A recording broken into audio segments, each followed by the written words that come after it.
Hello, welcome back to this series in partnership with Life Itself. I'm Jacob Kishere, and we are in the run-up now to the Human Transformation in a Time of Metacrisis conference. I'm sitting down today with Professor Isabela Granic. She is a developmental psychologist, researcher. She is the industry professor at McMaster University and the director of Games for Emotional and Mental Health Lab.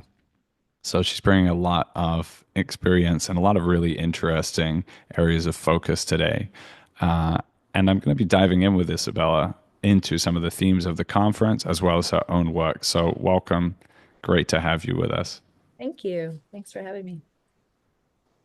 So, tell me a little bit about your approach to education. The initial title for this conference was Education for Flourishing. And that was a really important thread and remains a key part of what we're going to be inquiring into. And I think that may have even come from your work, or certainly has shown up a lot in your work previously. So, what does that mean for you? And tell me maybe a little bit about the journey to understanding what flourishing means as well. Oh, what a beautiful opening question. So I think actually it is a nice way of summarizing a the arc of part of my career. So I started off in graduate school as a developmental psychologist and got my PhD in developmental psychology, but I was really focused mostly on research around what they call psychopathology. So anxiety, depression, aggression problems in young people, kids and teenagers specifically. And I did, the first half of my career was really about looking at what interventions and education, but mostly like clinical interventions work best for these vulnerable children and teens.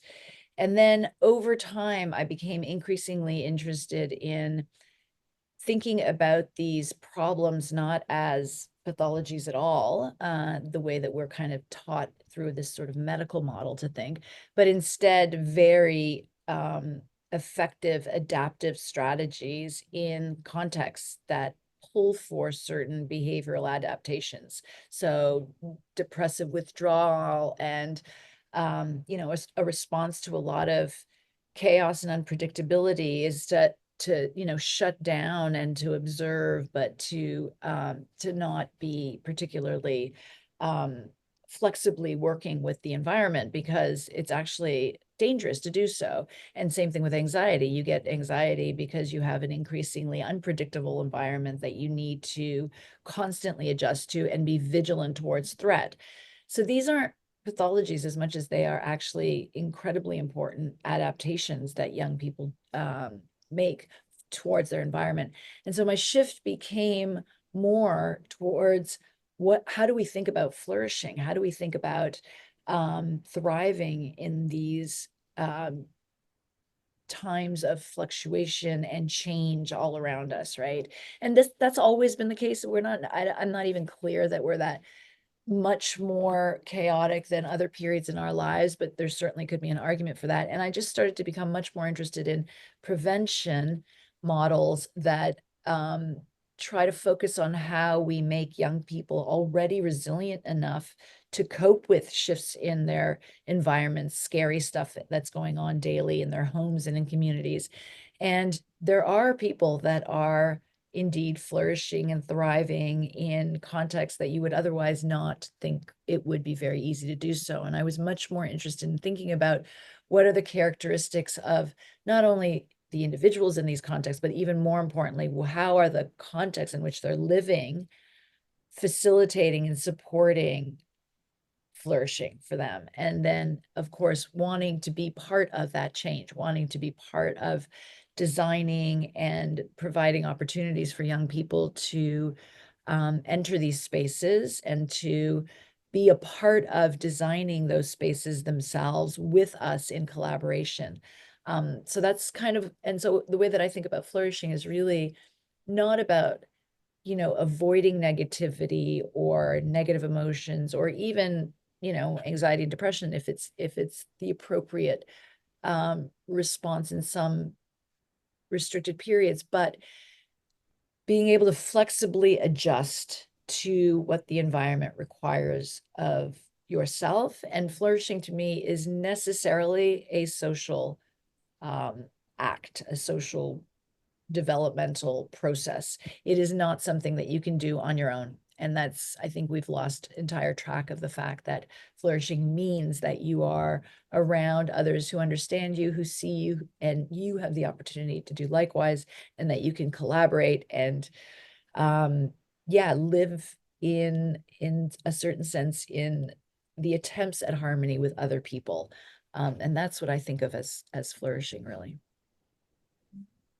Wonderful. Yeah, I'm really hearing the essential role of relationality in education throughout these interviews. And another theme that's shown up a lot is this question of kind of whether the fullness of education can actually take place inside of schooling, or whether there's a need for para institutional institutions or organizations. And then does that actually mean that education isn't just this very limited kind of scope of what we've received it to be? And is there a broader understanding of what education actually is? So I wonder what education means for you with this kind of like full spectrum understanding.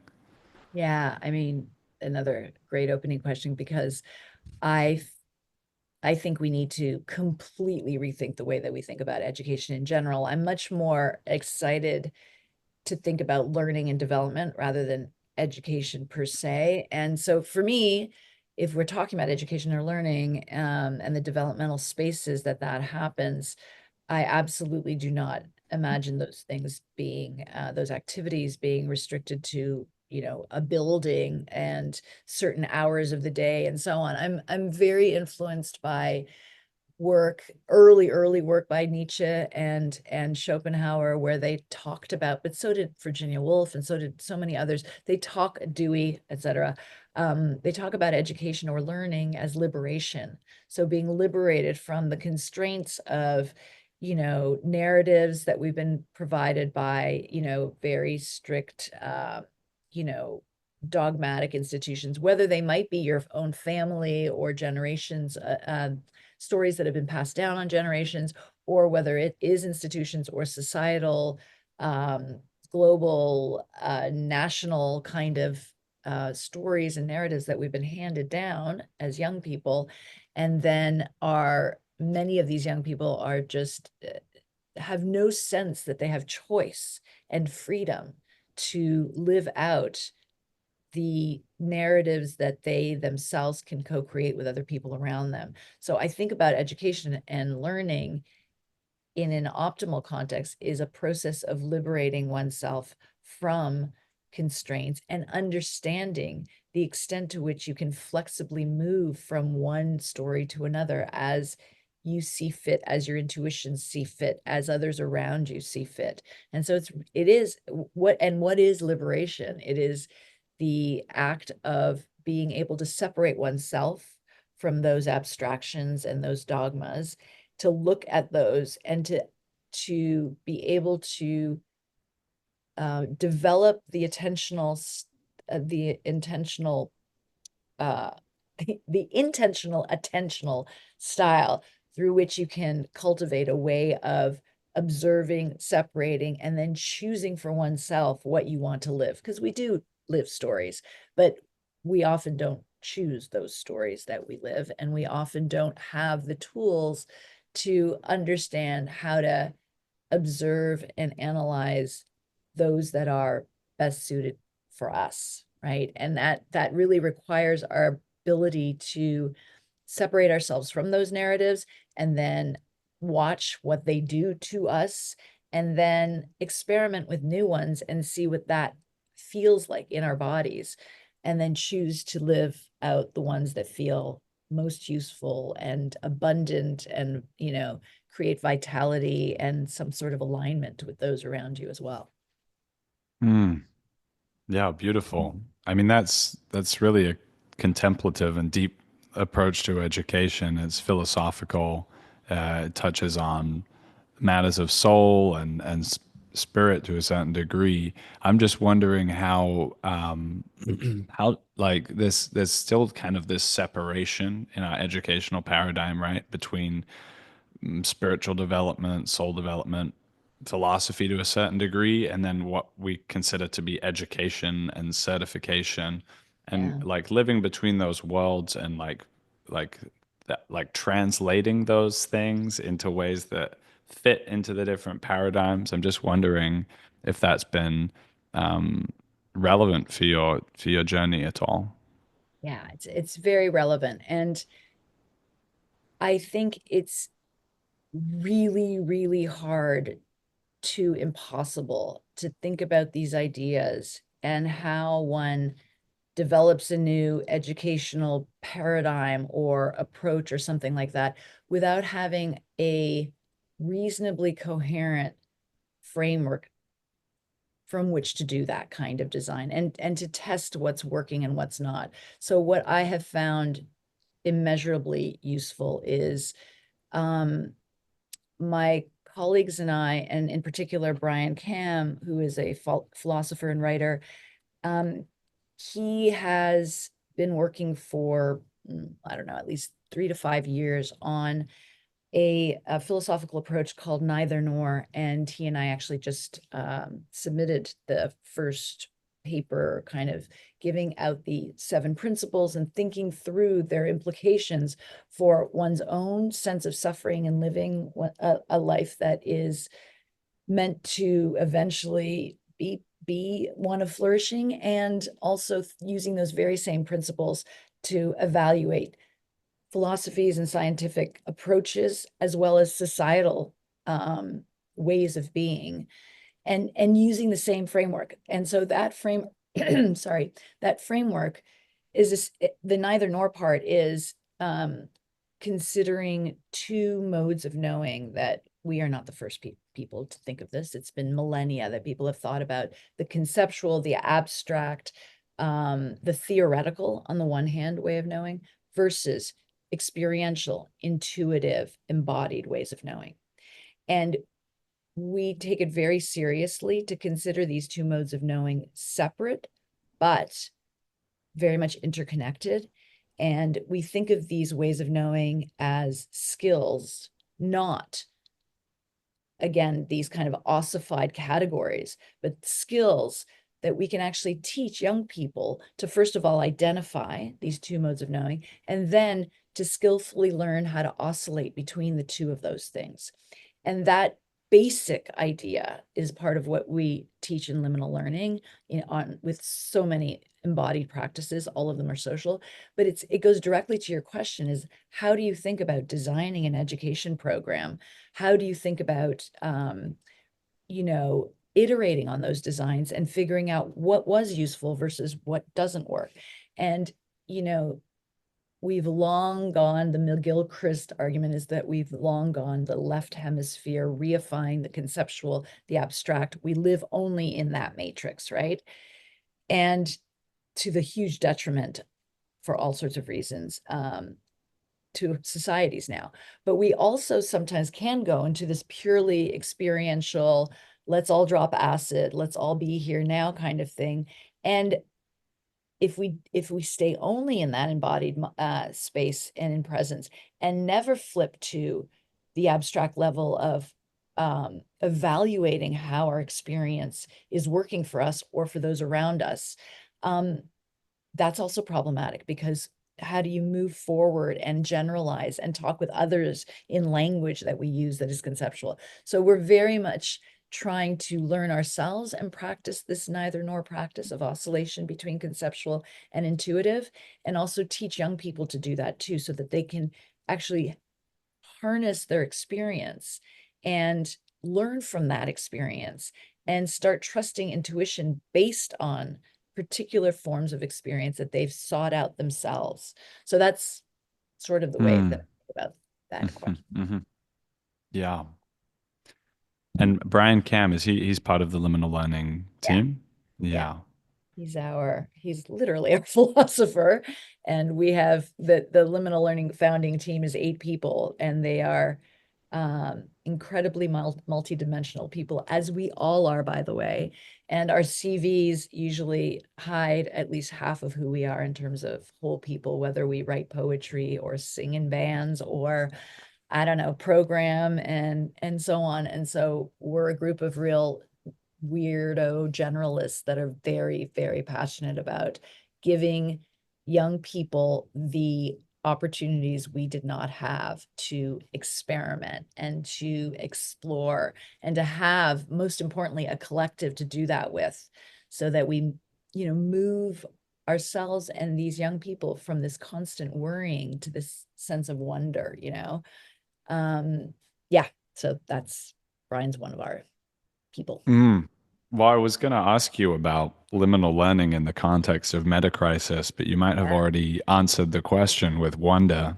Mhm. That might well be the key pathway through. But um, you know, in the context of my own work over the last several years, getting involved in men's work and then like designing curriculum, I've been confronted with this question of like, how do we know, like, what is relevant to learn for this time? What are the relevant capacities? If you're just kind of starting with almost an open board, how do we know, like, what do we need to educate for? What are the capacities that are needed for kind of a whole making and soul making of a person over time? And then in the context of metacrisis, we have another layer of like what is fitted to this particular time in human development as well.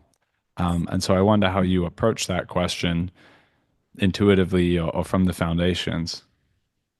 Yeah, so really importantly, I think that having a strong and historically rich, embedded philosophical, theoretical framework, and also, obviously I use a lot of developmental science theory as well to undergird what we do in liminal learning. So having this kind of neither nor approach helps us to really say, okay, does this work in this approach or not, and why? And really importantly, it needs to be philosophy is philosophy only if it's a lived practice, or at least this is our feeling. And so we are co-developing these core skills with young people themselves. What do they feel they need? And one of the most important things that is very clear, we think of ourselves as a sort of journey, a year-long journey that's there to prepare young people for a world in flux, right? So what on earth would you need for that? You don't need a dogmatic approach to anything. We need a way to evaluate the like plethora of dogma we have out there, and not just critical thinking skills, but those skills in an embodied active way with others is deeply important. So we start at the collective. We Everything we do considers, can we do this in a collective container? Because we want always our skills and ways of being to be relevant to that social container. And then so our answer to that is, if you learn first and foremost how to identify these two modes of knowing, and when you're in one or the other, that already gives you this huge cheat sheet. Because if you and I are speaking like this right now, we're at the conceptual level, right? And if I suddenly drop and say, you know, I'm currently living with my 19-year-old son, and he in this one room without windows, and it has dramatically affected how I think about meditation and doing it with one person, another person who comes from a very different generation. And it dramatically has changed how I want to, do liminal learning. And you come to me and say, yeah, but meditation should be a solo act. And I say, yeah, but with Julian, it feels like this. And I feel alive in a different way than I have in a long time meditating, and so on. We're speaking at different levels. You're at the conceptual level and I'm at the experiential level. And we cannot and will not meet unless we think with each other about those levels and say, wait, let me drop down and tell you about my experience, you could do that. And you and I then will be speaking at that same level, and we'll be understanding ourselves, each other in a very different way, in a much smoother way, in a more Mm. aligned way. And similarly, I can bump up to conceptual and say, this is what I think it means to all of meditation that's been done usually in, I don't know, ashrams, and it's usually social. And we can both be talking at that same level. And this is just an example of how just identifying, just observing where we are makes a huge difference in our dialogue and how we can talk with one another.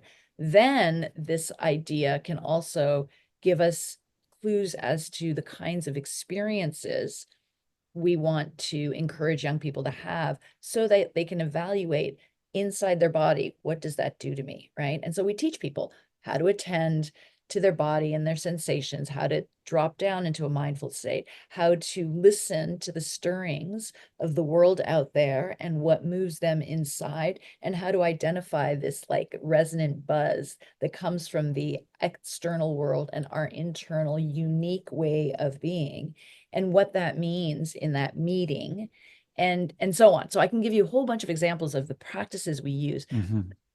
But what I want to emphasize here is that because we have this extremely rich philosophical and psychological model, we can then build these experiences and practices and then test whether they work. Really importantly, like, I am a social scientist at heart, and I still want to have evidence base behind all of the things that we do. And so we evaluate them. And we ask young people, but we also do all sorts of other things to evaluate the effectiveness of the components of our program. And I think it's really important. Mm. Yeah, I'm really struck by the evaluative rigor involved in these liminal practices, and it's certainly making me want to think, how can I up level my game in that respect? Although I certainly do some of that. I think the thing that struck me most was this sense of the resonant buzz, and like that your liminal learning space ultimately is kind of creating a container in which that can be clarified for the unique student.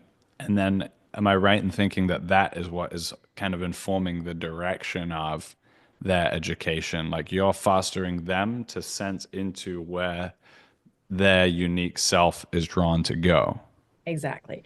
I mean, you nailed it. So now we've got this big theoretical framework, neither nor, et cetera. What do we do with that kind of thing? And so there's a reason we are not a wilderness program. A lot of people focus on the quest right now, and there's good reason. It's extremely powerful. But we start with the quest, the year-long thing. And so, and this from worry to wonder progress starts there, where young people go in the wilderness. We start in Canada, we're going to be all over the world, hopefully. And the idea is that we take people from the local surrounds so they can meet each other, so that later on they can then meet outside of the context of just the digital constraints. But they go out for a week with us in the wilderness. Why? It's not because we want them to become tree huggers only, although that would be nice. And it's not because we are a wilderness program that we want to detox the kids from the evil digital world and so on. It's because when you're out in nature, it is much easier to drop into a sense of mindfulness, a sense of awareness. You can hear yourself think, essentially, right? And so we they learn how to, they do social practices that teaches them how to trust one another in ways that feel intuitive, teaches them how to give feedback and take feedback, teaches them how to trust and surrender to a process that then grows over the year for them. And we always can come back to that experience in the wilderness, and they remember the concreteness of being challenged and having risk and getting over them and so on. So we start in this wilderness context. And then what you've asked about around the stirrings is that approximately the second day, we say, so look around, and most of them can identify a few rustling leaves or what is interesting, not so much. And then we drop into, we keep cultivating with a series of practices over the week where they start opening their own perceptual field, right? But in collaboration with other people. And Kevin Bowers is one of our teachers who does this beautiful creativity practice where he says, just look around, listen, open your eyes, we do a awareness practice, and write down cool phrases that describe what you see. And so this is like, I don't know, laddered twigs or sparkly dewdrops, whatever it is, right? And they'll write this down. And the idea here is now the world is speaking to you, and it's your unique attentional sort of net that is capturing this and not other things. And when we get back into small groups, we share these stirrings, the way that the external world stirred you and made you make this little funky phrase. And then we share it with one another.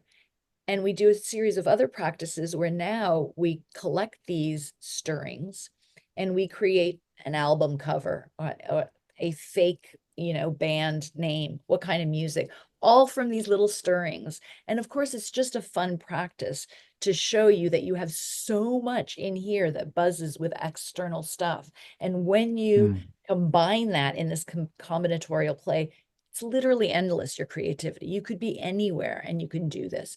And so that empowered feeling of your senses joining with the world is just the beginning. But then when we go into the digital hub and we come back for months and months weekly with weekly practices of learning how to take your own creative impulses and create something useful in the world with other people, that's where we always start, right? That there's a world crying out to you and you are meeting it somehow. So that's a little bit of, that's a long answer to sort of how we think of those stirrings and how they can be worked through. And so we actually talk about our program going the whole year being from worry to this wonder to world building, because ultimately what we train young people to do in these weekly meetings, all through social kind of fun play, is how to put out heists into the world. And heists are literally what they sound like, except that we put good in the world rather than take out. And they are grab a bunch of people for a limited time period, figure out one small project you want to put out into the world to make a small, tiny bit of difference. And we will teach you how to do that. And you're in and out. You use some of your skills, other people use other of their skills.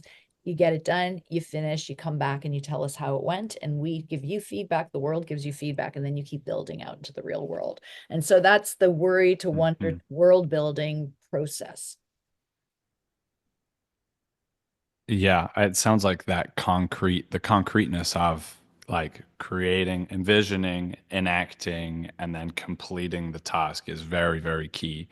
And for my part, I know like you can't do very much in a month, but you can get quite a lot done in 1 year Oh yeah. if you have a container around it. And that's also like the motivational architecture of a group like that. I think a regular classroom doesn't always tap into that because it's kind of just like my teacher or my parents or like this expectation of achieving to not get in trouble or to be good and be the goody two shoes and be rewarded in that respect. But there's something more circular that I'm hearing in this, which is like I want to be is there something about sort of establishing your standing within the group as well, and like being received and being respected and all of this that kind of helps, especially at that initiatory late teen phase of character formation?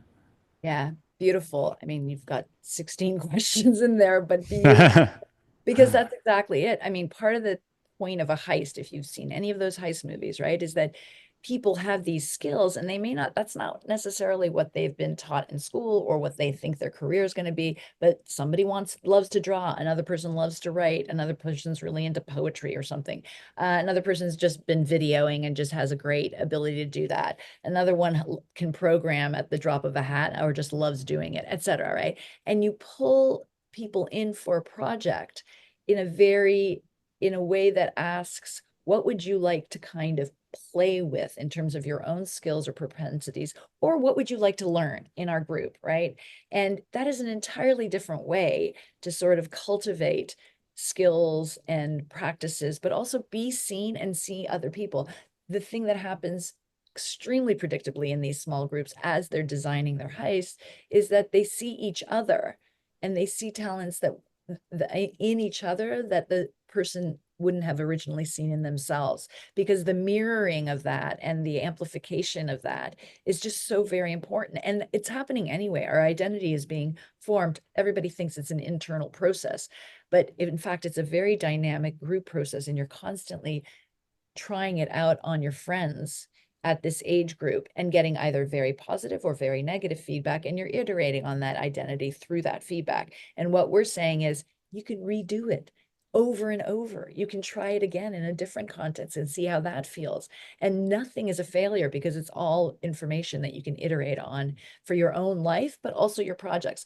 And that's a really important point, that these neither nor principles and practices are relevant to your own self and your sense of suffering or overcoming your suffering or processing your suffering and flourishing. But then they also work, these same principles and practices work at the collective level, where at the collective level, you can oscillate between your framework, conceptual theory, and your, experience of what you've had with the collective, and iterate.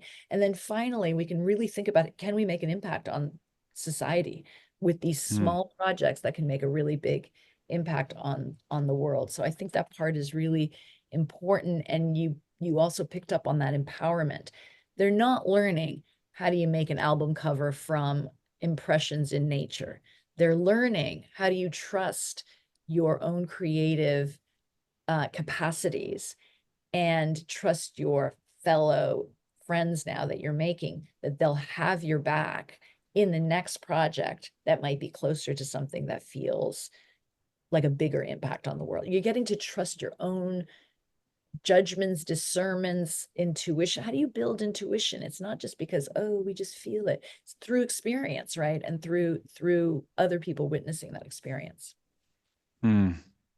Yeah. Yeah, I'm struck in this by a sense that this, like you're working with something that in a sense is a natural process that already wants to happen, which segues to this matter of video games and the work that you've done around that, and my own experience as a massive gamer between probably 8 years old and 16, and like every single day go home from school, get on the Xbox, go into this virtual space with friends and be teaming up, forming groups. And it was like the most thrilling, stimulating experience for my mind at that time was to be in a real world, like mapped situation and be able to form a strategy and feel my agency to like make a plan with my friends and say, hey, we're going to do this. We're going to drive over here, drop this bomb, do this thing, and then to execute that and have it work. And it's like, wow. And then it's like, why couldn't I experience that in real life also? And so I'm just struck by that sense of like, this is already wants to happen. And a wise educational mind, is like, how do we tap into that? How do we harness that into like life force that wants to move? And I also wonder, like, how much life force do you think is kind of just stagnant right now in our educational body? Yeah. I mean, so you're pointing to, the, I don't know, fourth career I had or something like that, which is the digital design, and using games as ways of helping young people express their own well, to feel some of those feelings like anxiety, anger, aggression, withdrawal, sadness, in a safe context, relatively speaking, but where it really matters still, that there's a motivational and emotional pull, and it's in a social context, which is what games give players.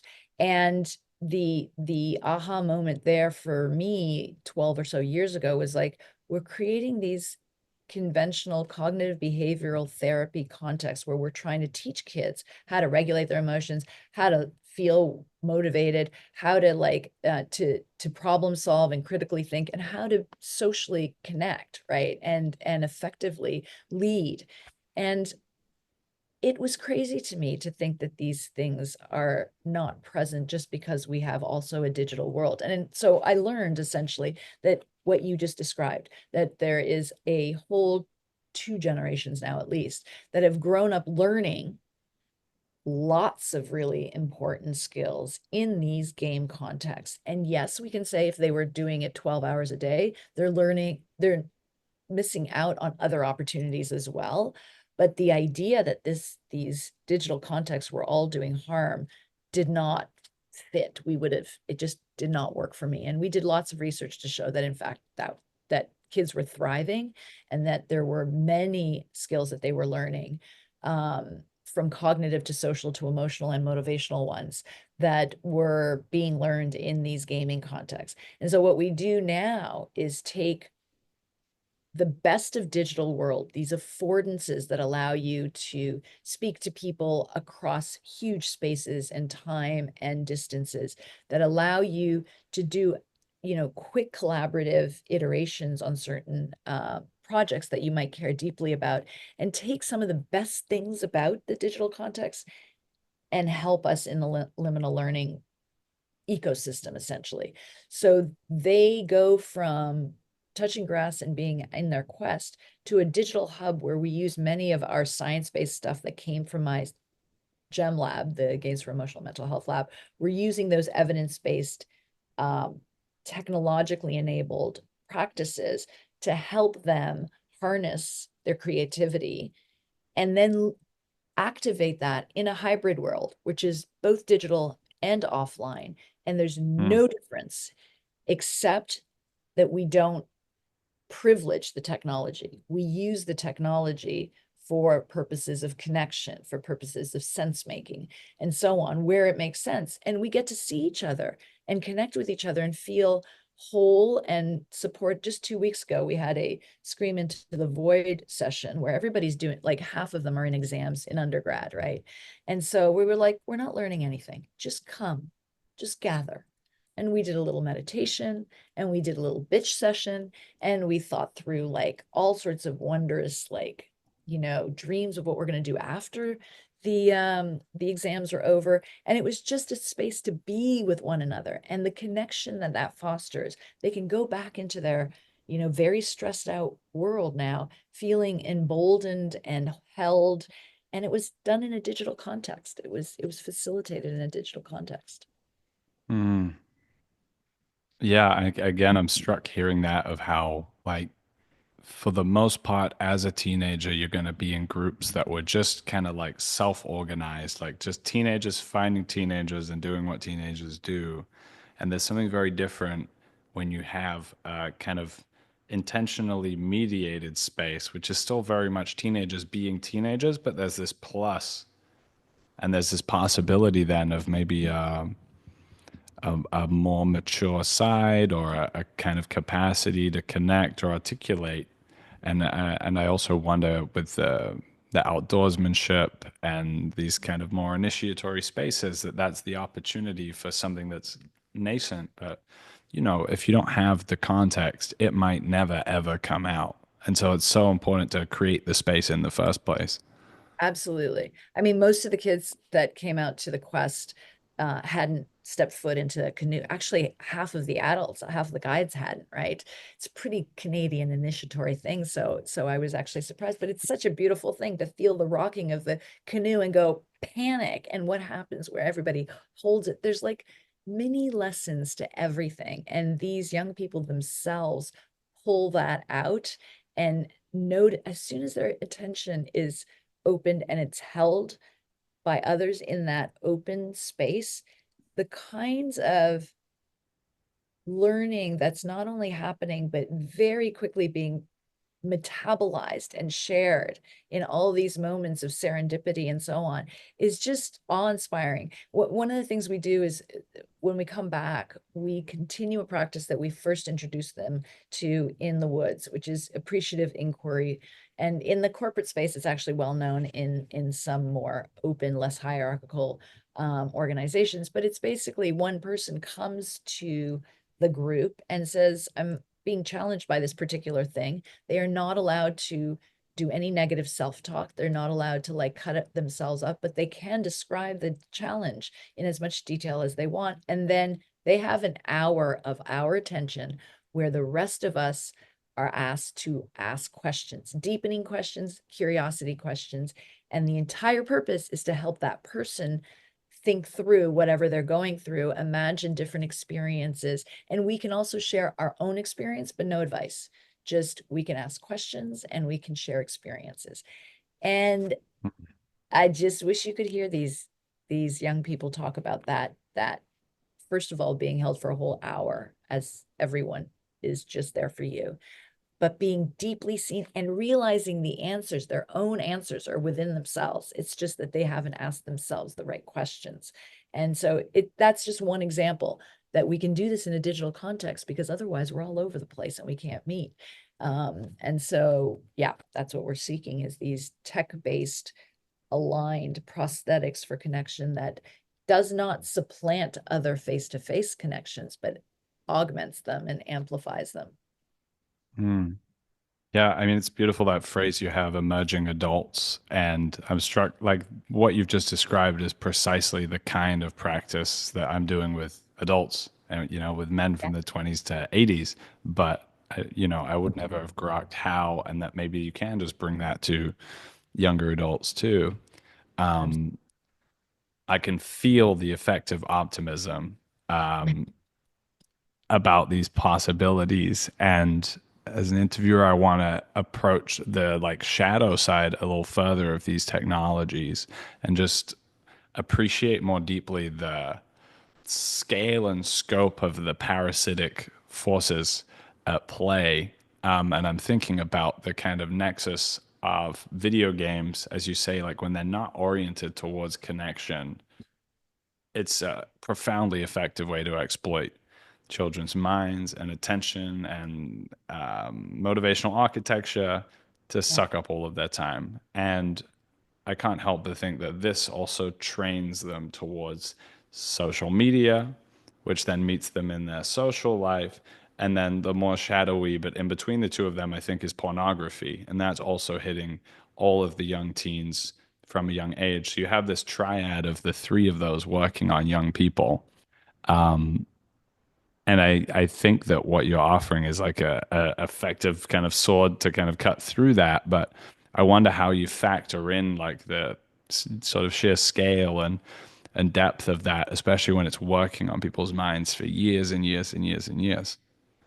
Yeah, I mean, there's the very pragmatic answer that when they come out on the Quest, we just don't have Wi-Fi or cell reception, so they literally can't use the thing anymore. There is one place that they can at the lodge, and we tell them that in a very by the way.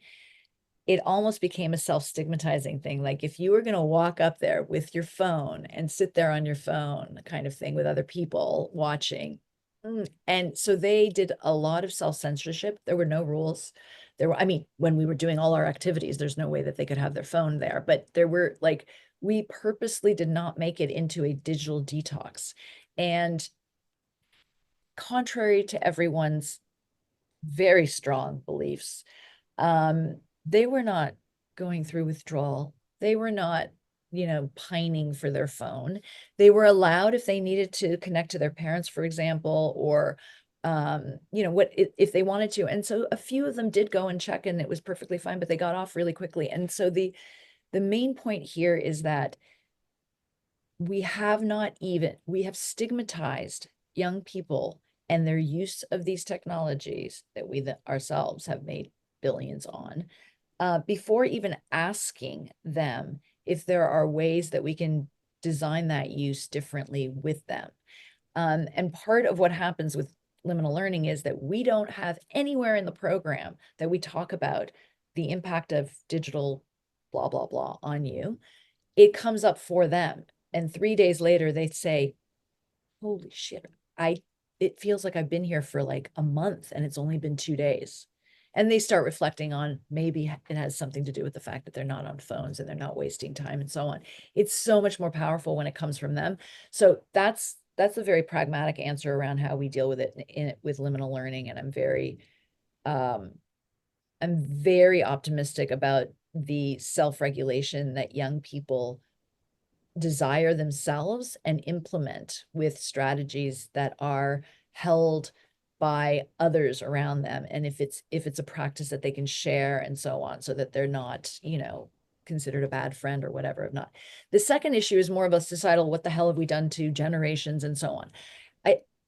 My rigorous social scientist part of me is going to say that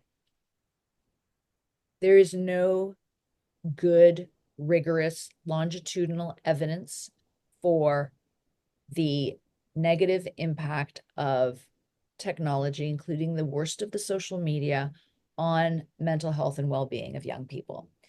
There is the impact, when it's found over tons and tons of studies, is so small. It's the impact of wearing glasses, or the negative impact of literally eating potatoes kind of thing. It is so minuscule.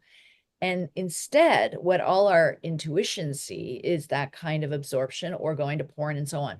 Of course, what you do in these digital spaces matter, not how much necessarily. It's not absolute time in there.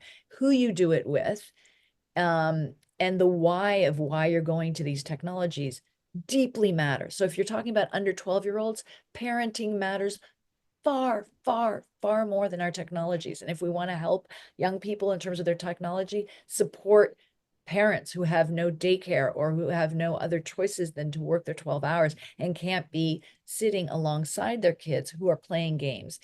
In most cases, those under 12s could be helped enormously by just having a parent hang out with them while they're doing whatever game they're playing. And I have tons of online, resources for those parents. The ones after 12, we need to just teach them how to have discernment themselves. And we can do that. And it's not that Facebook and all of the technologies who only want the capitalist gain are not evil in that goal, but it is capitalism working at its best and trying to suggest that we can change that capitalistic end. I find very difficult. But I do think that young people themselves are making spaces in these contexts that are helping them thrive. And the last thing is that for those who have less access to mental health services, who have less access to fellow students who may be marginalized as they are in rural contexts and so on, for the LGBTQ plus, for the visible minorities in contexts that they don't have other friends, the internet is a saving grace for them. And so this idea that it's one thing or another is really difficult to defend when we look at the data around young people's development and social media and games too. 40 years of meta-analyses over meta-analyses. 40 years, I can send you all the data. They have never shown a causal relation between playing the most violent first-person shooter games and violence in the real world. Zero. They've tried. Believe me, they've tried. Yeah.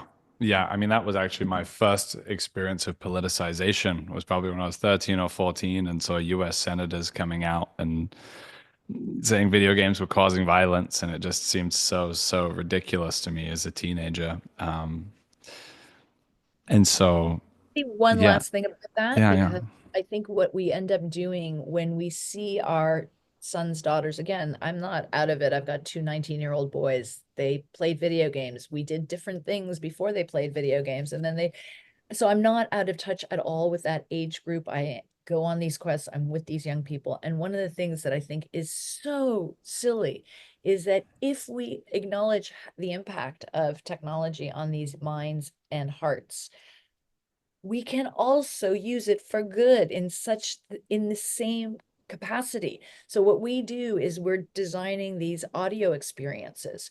We know that voice, as opposed to text and even images, connects us in a embodied way, in a very different, more immediate and emotional way. So there's really interesting studies. Same message that you get from mom when you're feeling distressed.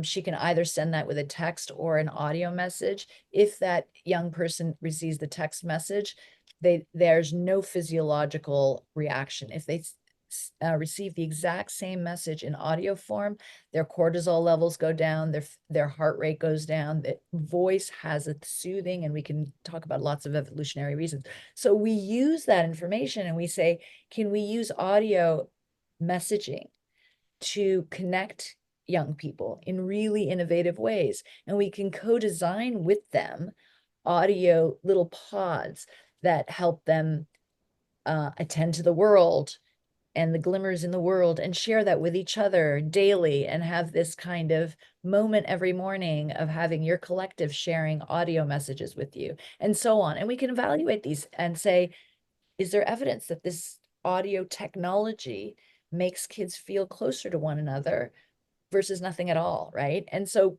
we can use the technology for our own good as well. And I think it's really important to remember, if we think they're so powerful. Yeah. Mm. Yeah, I think that's absolutely right. And I still sense even now that there's some revolutionary potential on the horizon. Things like Pokemon Go sort of point in the direction of this hybridization.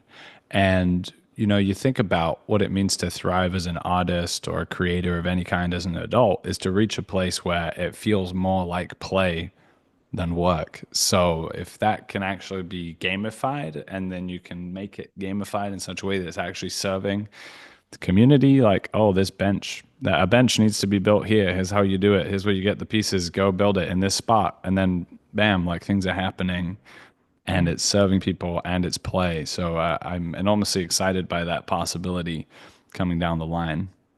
Yeah, and these young people are the ones to do it, right? Like, we need to remind them there's this optimism and potential out there, instead of only the dangers. And the dangers are legit in some ways, but that's all they hear, is that they are addicted, they're pathologized around their phones.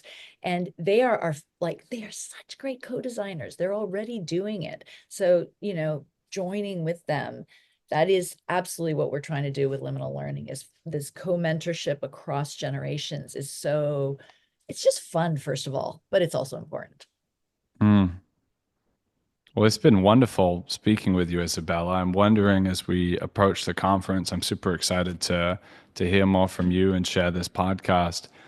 Are there any questions that you're carrying into this conference on human transformation in the Metacrisis coming up on May 2nd and 3rd at Harvard? Tickets are available now. Uh, One of my main questions is whether there is a thirst for a container, a conceptual container that we can all of us who care deeply about mentoring, co-mentoring, apprenticing, etc., with young people, this next generation. Is there a way that we can all join to see some of the core elements of what we'd like to see changed in education and learning for these?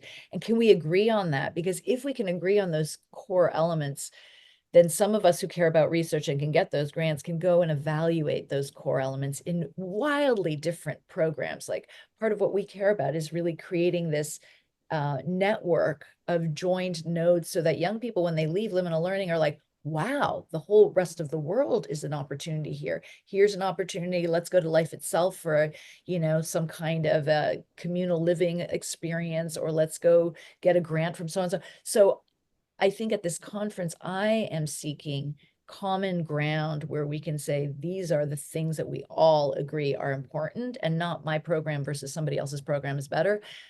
And if we know about those common elements and principles, then we can all sort of start seeing how to activate those in different contexts for different purposes for young people. And the second thing is how to get young people involved from the very beginning, how to hear their voices and their needs, and how to continue to hear them. So a pipeline of continuous communication with young people, to me, is so deeply important. We kind of bring them on at the end of designing something off, not us. For us, they're there all the time. But usually so many people design something for them, and then ask them to test it maybe, and then iterate on it. But it's not that they're part of the whole process. So I would also really love from this conference to find out how participatory research and practice can be really amplified. Beautiful. It's Yeah. been an honor to speak with you today, Isabella. Thank you Thank for you joining me. so much. I really, really appreciate it, Jacob. You had great questions. Yeah. Great. We look forward to seeing listeners at the conference in a few weeks' time. Thank you for listening.